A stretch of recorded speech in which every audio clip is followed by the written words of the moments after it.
프랑스에서 범죄인 인도 재판을 받아온 유병언 전 세모그룹 회장의 장녀 유섬나 씨를 한국으로 인도하라는 대법원 결정이 내려졌습니다. 네, 하지만 유 씨 측이 유럽인권재판소에 제소하겠다는 뜻을 밝혀 실제 한국 송환까지는 시간이 걸릴 것으로 보입니다. 김은건 유럽특파원이 보도합니다.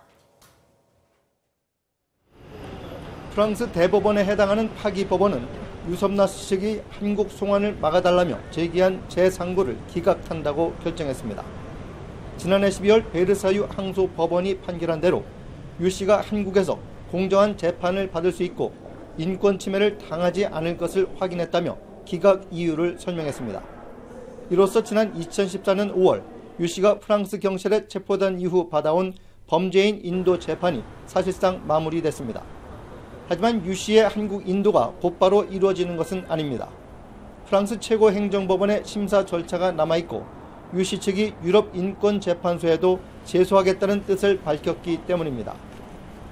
유 씨 측이 실제로 범죄인 인도의 부당성을 주장하며 추가 제소에 나설 경우 한국 송환이 이루어지기까지는 상당한 시간이 걸릴 것으로 보입니다.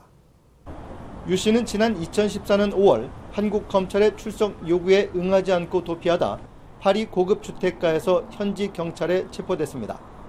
유 씨는 디자인 업체를 운영하면서 계열사로부터 컨설팅비 명목으로 48억 원을 받는 등 492억 원의 횡령과 배임 혐의로 범죄인 인도 재판을 받아왔습니다.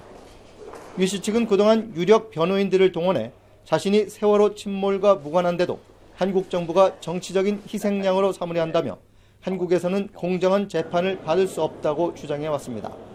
하지만 결국 프랑스 대법원의 최종 결정으로 한국으로 인도되는 운명을 피하기는 어려울 것으로 보입니다. YTN 김은건입니다.